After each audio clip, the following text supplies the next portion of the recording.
What are we making today, Max? You ask quizzically. And of course, I answer, cookies. Because who doesn't eat cookies when they're trying to lose weight? But all jokes aside, you can actually eat these cookies and lose weight. They're going to be low calorie or lower calorie than the ones that you're going to find at the store or anywhere else. They're going to be higher protein, so you're going to feel a little bit more full, and they're still going to taste good. Trust me, I've made them before. I've made my family try them. They thought they were good. Now, does that mean that you're going to like them? I don't know. You're going to have to try them and tell me. But let's get into it. So for starters, what are you going to need? One egg. I know, only one, because if we used any more than that, we'd probably break the bank. But Lily's dark chocolate chips, you don't have to use these. You can use the milk chocolate or the semi-sweet, but I use these compared to any other brand because they're lower calorie. Specifically, brown sugar, that's going to be 0 calorie. It doesn't need to be specifically Truvia. That's the one that I could find because this stuff is hard to find in stores. I actually had to order it online. But you want to use the 0 calorie because otherwise it's a lot of calories. Then, peanut butter. Whole regular peanut butter because this is going to kind of be a binding agent and we kind of need that. We can't just use PB2. If you wanted to try it with water and see if that comes out fine, that's fine. But I think the peanut butter kind of adds flavor that you need because PB2 isn't really that great tasting in my opinion. I like it, but I'm not using it for this because I want this to taste good. Then we have 2 scoops of any protein powder that you want. This one is marshmallow. It goes really good with it because I'm going to put marshmallows on top, but you don't have to use that. Any vanilla, any chocolate, any whatever toppings that you add or whatever else, it's going to be good. Finally, marshmallows. They don't need to be specific ones. I've seen their 0 sugar. I've never seen them in a store, so I didn't get them. These are just regular ones, and they're not even that high calorie anyway, so that's what we're going to be using. But that's all the ingredients you need. Pretty easy. All right, so for actually making it, what we're gonna do is we're gonna take a tray, we're gonna get that with wax paper on it. We're gonna set the oven to 350, get that preheating because this really doesn't take that long to make. But what we're gonna do then, take an egg, crack that puppy into our bowl, and then I have a measuring scale because I wanna measure everything out. And if you want to do that as well, you can. Otherwise, if you want to be wild and eyeball it, you can. But I want to make sure that it's exact. So that's what I'm doing. So next up after the egg, we're going to turn on the scale and we're going to put 2 servings of the Lily's dark chocolate chips. These are 14 grams for 1 serving. So we're going to double that. 28 is how many we're going to be using. In the last time that I did this, I used 3.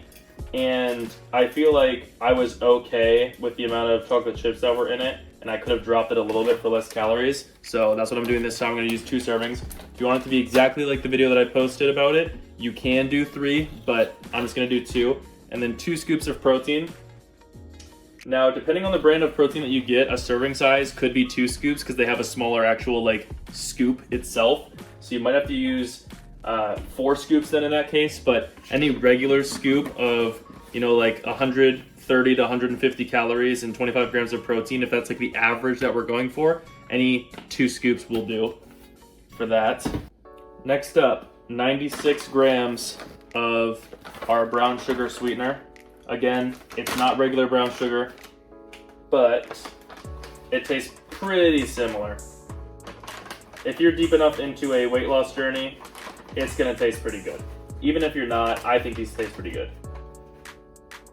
And then, boom, perfect, right on the dot. That's what we're looking for. Next up, peanut butter, and for stuff like this, I'm gonna give you guys a little cheat code. What you do is you take the container of whatever's like sticky, usually. I do this for yogurt too, and you put it onto the scale. That way when you take it out, it'll just come up with negative of whatever you're trying to do. So for this, we're going for negative 160. We're trying to put in 160 grams. So we gotta get it to negative 160. So that way if there's any stuck on the spoon or whatever else, whatever you take out and that's left over, that's still counted on there. Whereas if we were taking it out, it's sometimes a little bit harder to make sure that we're putting all of it into there. But about halfway, negative 127, getting down to the bottom here, negative 160. Perfect. Okay, and then the marshmallows you're gonna save for after they're in the oven for a little bit. So everything else that you just put into here, you're just gonna mix up. Now, compared to like a conventional batter, it might be a tad dry if you're used to baking. If you're not used to baking, then I mean, you won't be able to tell the difference, but it's gonna be a little dry. And so when you form them into balls and put them onto the tray, what you wanna do is make sure that you just pack them in pretty tight, because if you don't, they might kind of like break apart. I had that happen on one of them the last time that I made it, but if you make them smaller balls and you pack them tight, not really an issue. On top of that, as soon as you put it into the oven, they're gonna warm up and they're gonna kind of emulsify, and so it's not really that big of a deal. It's just prior to putting them onto the baking sheet and getting them into the oven, it might be kind of hard to get them into the shape that you're looking for. So I don't want people thinking, oh, you know, they're too dry, did I do something wrong? No, they just kind of are that way until you actually cook them a little bit. So don't worry about it. But I'm gonna finish making this, mixing this up. I'll show you what that looks like. Oven's ready to preheat. So again, it's pretty much the same timing with like the preheating of the oven. I'm recording a video right now, so when you're not doing that, it's gonna be a lot quicker. You're gonna be able to pop these things in right away. All right, rolling up the sleeves now because it's gonna get a little dirty. I should probably take the wash off, but I'll wash it whenever I'm done. So, take a little bit of a handful, get that all together. And by the way, this is what we're kind of looking like for the actual batter itself. Again, might look a little on the drier side, but that's perfectly fine. Get them into a nice ball shape like that. Throw that on, and we're gonna rinse and repeat. So now they're all portioned out, and last time I made 7, this time I made 8 because I made them a little smaller than last time, but that's what they're looking like so far. And what I like to do before I put them into the oven is just squish them down with my palm a little bit. You don't want them completely flat, but just a little bit so that they are more of like a cookie shape. Okay, flattened out a little bit. Again, you don't want to squish them down that much. They're still pretty thick cookies because we want them to kind of cook down a little, but you want to squish them down just a tiny bit. I'm gonna put these into the oven, set a timer for 6 minutes. Don't skip this part of the video because you're gonna miss a step that you're gonna put on the cookies, so don't skip over this part.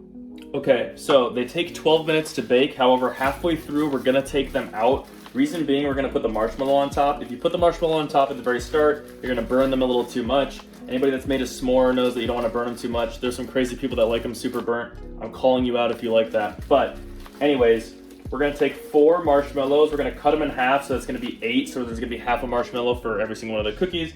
If your batch has more or less, you just have to use more or less marshmallows, obviously.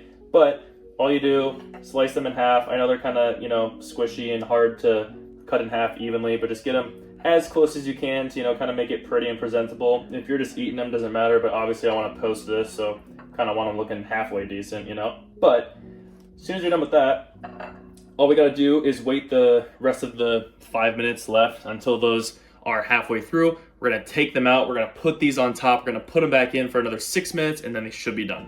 All right. Halfway through, 6 minutes is up, so we're gonna pull them just for a little bit. Then what you're gonna do is you're gonna take the half of the marshmallow that you have already prepared. You're gonna pop that puppy on top. Do that for all of them. Pop that on top. Over and over and over. Super simple, don't burn yourself. And then, again, these are going back into the oven for another 6 minutes. Then they should be done. And then you're ready to eat. All right, put these back in. Set the timer, another 6 minutes, and we're good to go. 6 minutes later, this is what we got. Golden marshmallows, perfectly cooked cookies, chocolate chip marshmallow, less than 200 calories, 12 grams of protein. They're great.